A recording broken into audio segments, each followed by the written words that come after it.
सितंबर से 80 नई स्पेशल ट्रेनें। राजस्थान मध्य प्रदेश के 9 शहरों समेत 38 शहरों से ट्रेनें चलेंगी। रिजर्वेशन 10 सितंबर से। रेलवे के 1.40 लाख पदों के लिए परीक्षाएं 15 दिसंबर से। कोरोना महामारी के कारण इस समय सभी यात्री ट्रेनें सेवाएं निलंबित है। अभी 230 स्पेशल ट्रेन चलाई जा रही है। लॉकडाउन के पहले चलते रेलवे ने 25 मार्च से ही सभी पैसेंजर, मेल और एक्सप्रेस ट्रेन सर्विस को रद्द कर दिया था। रेलवे ने 12 सितंबर से 80 यानी 40 जोड़े नए स्पेशल ट्रेन चलाने का ऐलान किया है। इसके लिए 10 सितंबर से रिजर्वेशन शुरू होंगे। रेलवे बोर्ड के चेयरमैन विनोद कुमार यादव ने शनिवार को ये जानकारी दी। यादव ने यह भी कहा कि हम लगातार इस बात पर नजर रखे हैं कि किन ट्रेनों में वेटिंग लिस्ट लंबी है। जिस भी ट्रेन में ऐसा होगा उसके लिए एक और, जिसे क्लोन ट्रेन नाम दिया गया है, ट्रेन चलाई जाएगी। ये क्लोन ट्रेन एक्चुअल ट्रेन से पहले चलेगी ताकि ज्यादातर यात्रियों को जगह मिल सके। जिन राज्यों में परीक्षाओं या अन्य किसी चीज के लिए ट्रेन चलाने की मांग होगी उसे भी पूरा किया जाएगा। अमेरिकी राष्ट्रपति के बयान पर विवाद।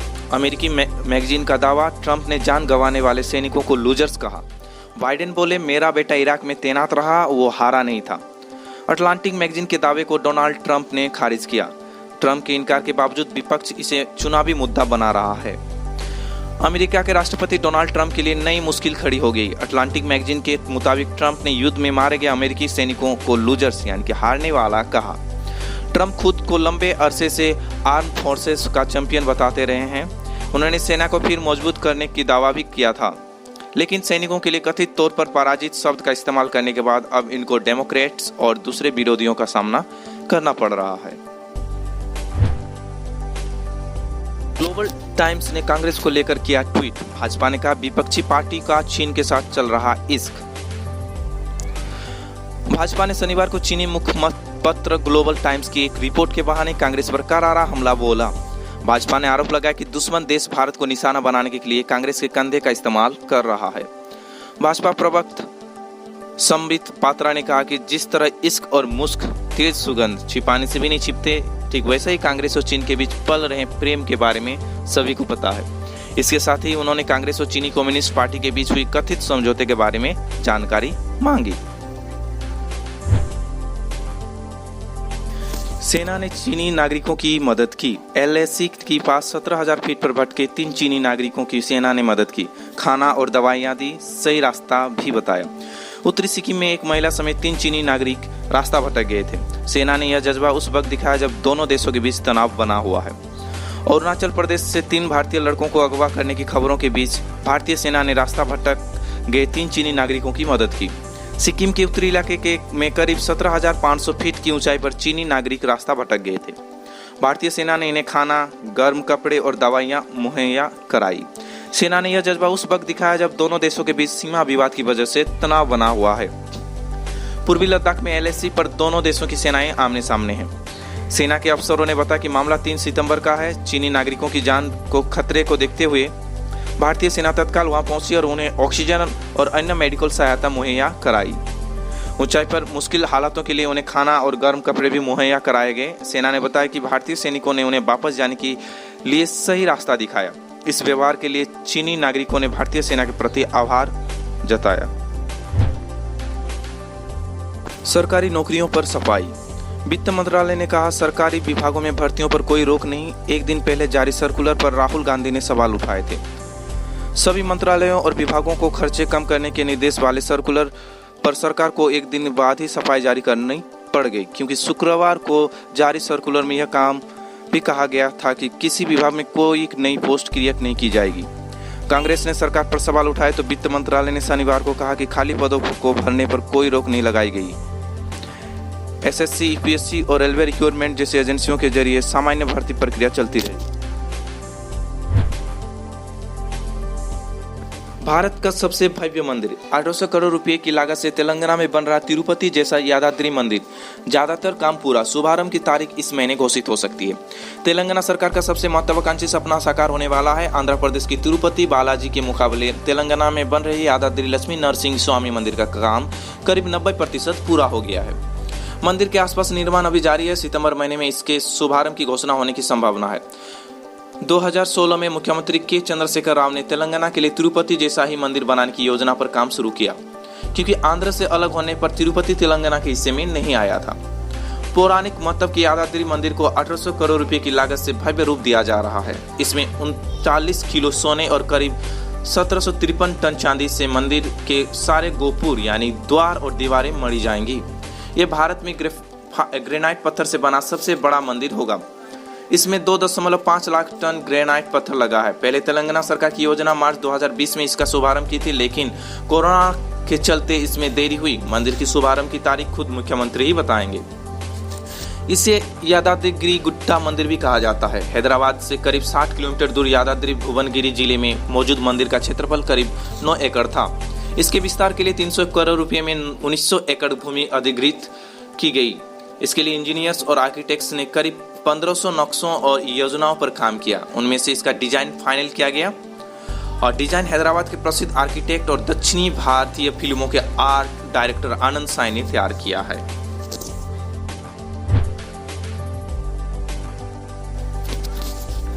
पाकिस्तानी गोलीबारी में एक सैनिक शहीद, जवाब में पाक सेना का ईंधन डिपो तबाह और उनके 3 सैनिक भी मरे। श्रीनगर ANI पाकिस्तान ने शनिवार को नियंत्रण रेखा पर उत्तरी कश्मीर के नौगाम सेक्टर कुपवाड़ा और पुंछ जिले के शाहपुर किरनी कस्बा सेक्टर में भारी गोलीबारी की। नौगाम में भारतीय सेना के एक जवान शहीद हुआ है, जबकि 2 अन्य सैन्यकर्मी घायल हुए हैं। इधर पुंछ में पाक सेना ने LOC के साथ सटे करीब 1 दर्जन गांवों को निशाना बनाया। नौगाम में भारतीय सेना ने भी पाकिस्तानी गोलीबारी का करारा जवाब दिया है। इससे पाकिस्तानी सेना का एक ईंधन डिपो तबाह हो गया है और उसके 3 सैनिक के मारे जाने या घायल होने की सूचना है। देर रात तक दोनों तरफ से एक दूसरे के ठिकानों पर भीषण गोलीबारी जारी थी। ईरान में 7 महीने बाद खुल गए स्कूल।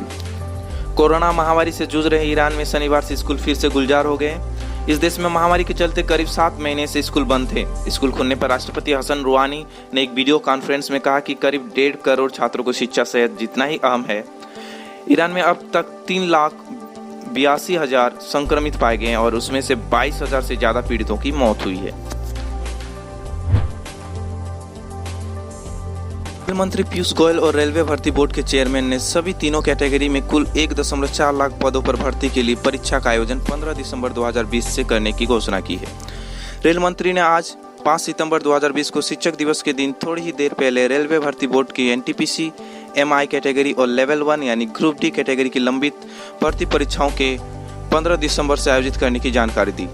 इससे पहले रेल मंत्रालय ने भी आज आधिकारिक रूप से रेलवे की विभिन्न कैटेगरी लंबित भर्ती परीक्षा आयोजन की जानकारी दी। मंत्रालय द्वारा जारी आधिकारिक सूचना के अनुसार रेलवे जोन में non technical popular category NTPC graduate एवं अंडर ग्रेजुएट में 35,208 पदों पर भर्ती, आइसोलेटेड और मिनिस्ट्रियल कैटेगरी स्टेनो आदि कैटेगरी में 1663 पदों और लेवल 1 या group D track maintainer pointsman आदि के कुल 1,03,769 पदों पर भर्ती के लिए चयन प्रक्रिया के अंतर्गत पहले चरण की CBT 1 परीक्षा का आयोजन 15 दिसंबर 2020 से किया जाएगा।